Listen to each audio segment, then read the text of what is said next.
Well, fellow gamers, it's about that time where we get to show our allegiance and show our basically collective mind on why our favorite game is the game of the year and why it deserves to win over that clear rival who just wants to ruin all our fun. And this year, we have the deja vu of 2018 of Elden Ring versus God of War.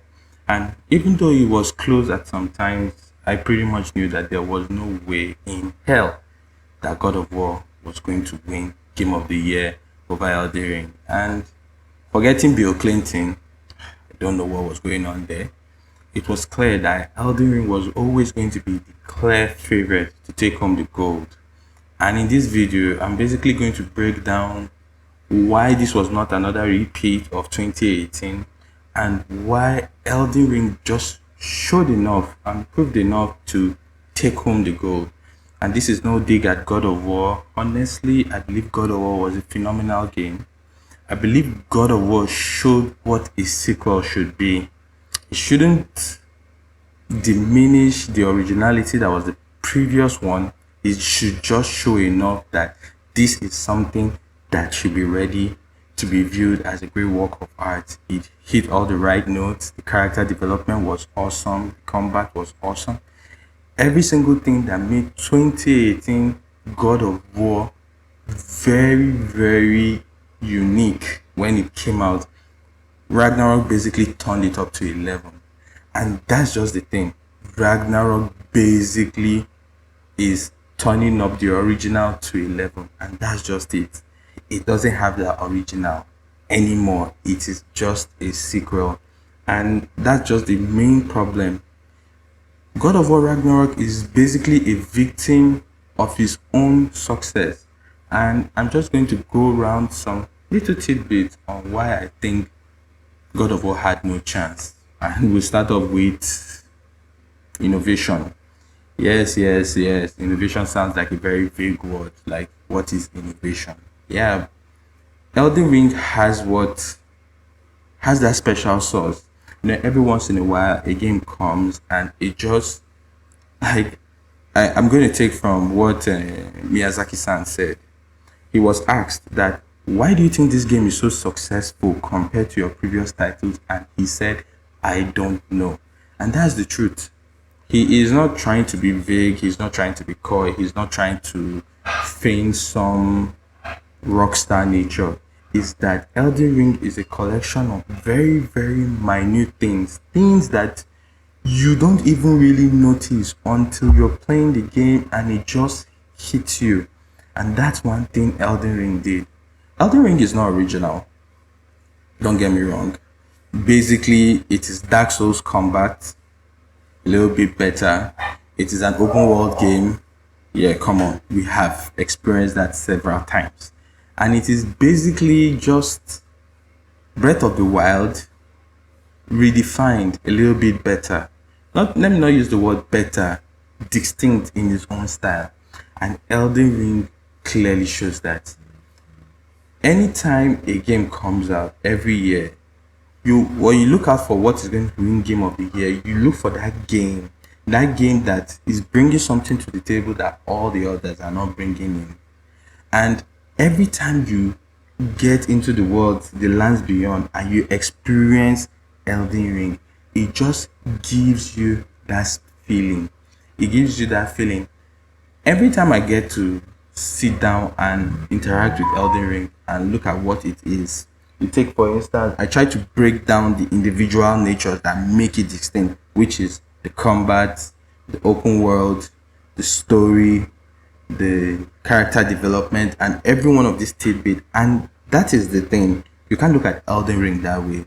You have to look at Elden Ring as one distinct game with little bits and pieces that make it what it is. Now, I'm no game journalist, and I believe that there is no perfect game. In fact, to be honest, Elden Ring is not even my favorite From Software game. It's not even second. But I do feel it. I did get it when I was playing it. And honestly, I remember the very first time I got to Sophia River. I think that's what it's called. Don't quote me on that. I'm not Vati.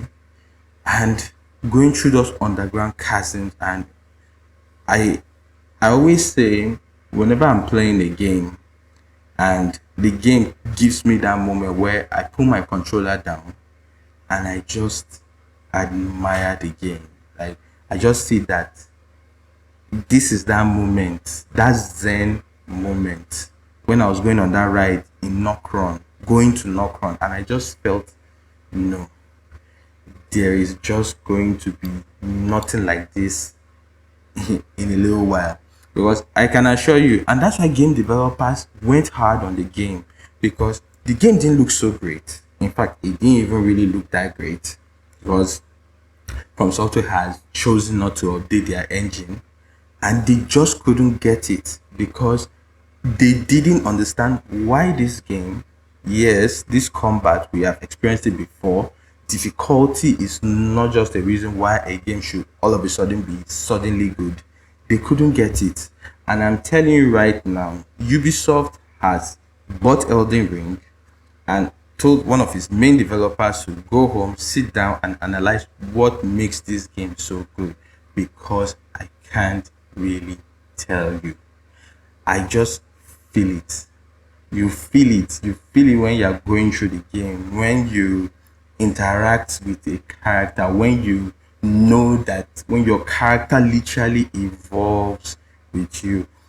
And that's why Elden Ring just had it. It brought too much to the table. Too much. There's a reason why Dark Souls 3 was never even considered for Game of the Year. It's not like it wasn't good. It was a very good game, but it wasn't just enough deviation from its predecessors. I believe Elden Ring is the clear evolution of its predecessors. And now let's enter the competition. God of War.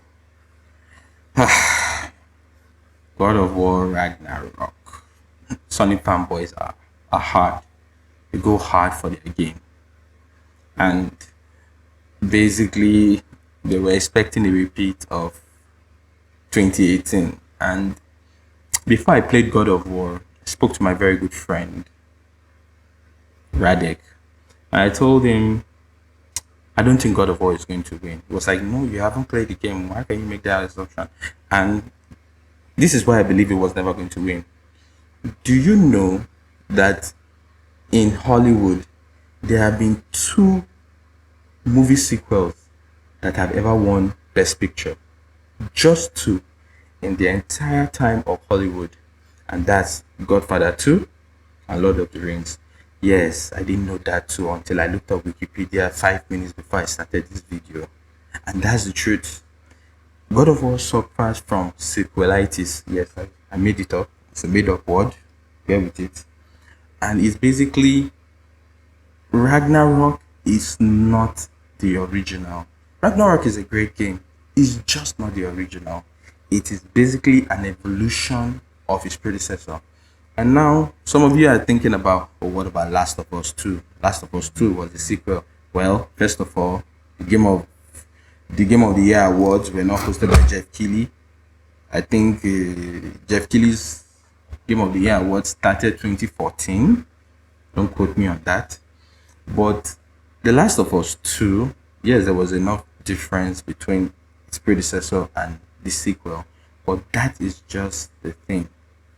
Ragnarok does not have enough. Ragnarok is, I don't want to use this word because the creator has used it and a lot of people have thrown it around. And I don't feel it's a fair assumption, but Ragnarok is basically an expansive DLC.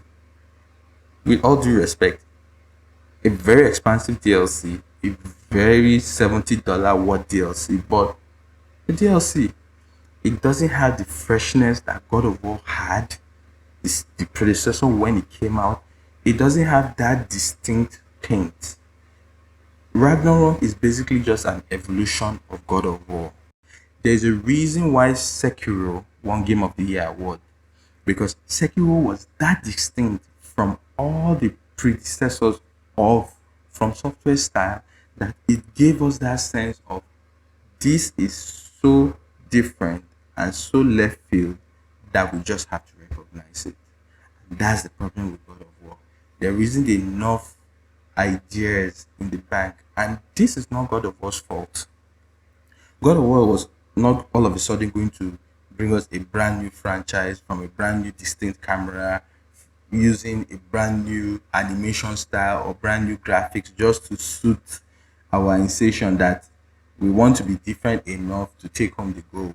No, they didn't need to do that. It was a conclusion to a story that needed to be told. They didn't, it didn't need any more added to it. It just needed the issues that were addressed to be fixed and also to give a great conclusion to a very tightly told story. And I enjoyed every point of God of War. Yes, Ragnarok was superb. It it gave creators a character development that was really, really nice. It wrapped up the Norse saga, even though I have some takeaways from that. I'm going to leave that for another video, but it wrapped up the Norse saga in such a nicely neat bow that makes the game such a fun to play, such an immense time to play, and I enjoyed every single part of it.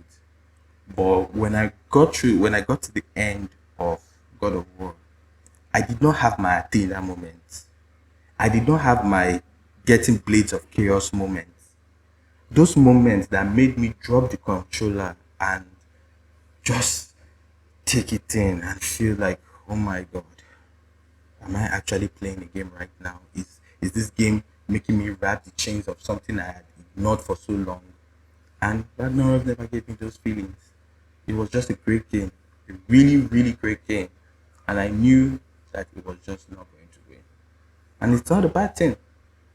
It just made us know that Elden Ring was clearly well done, well put together, came out with as much, and that's why you have to love like from software. They just never rest. They're like, Jesus, just do Dark Souls 4 and give it a rest. But no, to be honest, Elden Ring doesn't have the best combat.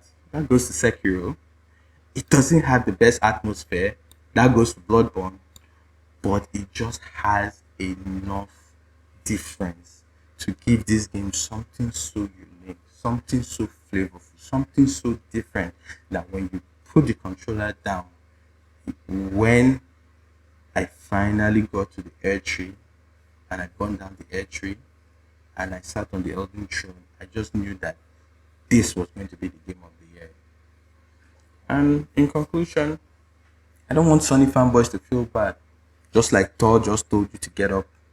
That's what I want them to do, to get up. I believe Sony Santa Monica right now is on par with Naughty Dog in terms of Sony's first line studios. I think right now the horsemen of the apocalypse in Sony's repertoire is clearly Sony Santa Monica, Naughty Dog, and what's their name? Insomniac. Those are three main people right now. And I believe that whatever Sony Santa Monica does, whether it's a God of War sequel in Egypt, whether they are going to maybe give Atreus his own game because they've said there's not going to be DLC, but whatever they do next, I think they really need to go back into their vault.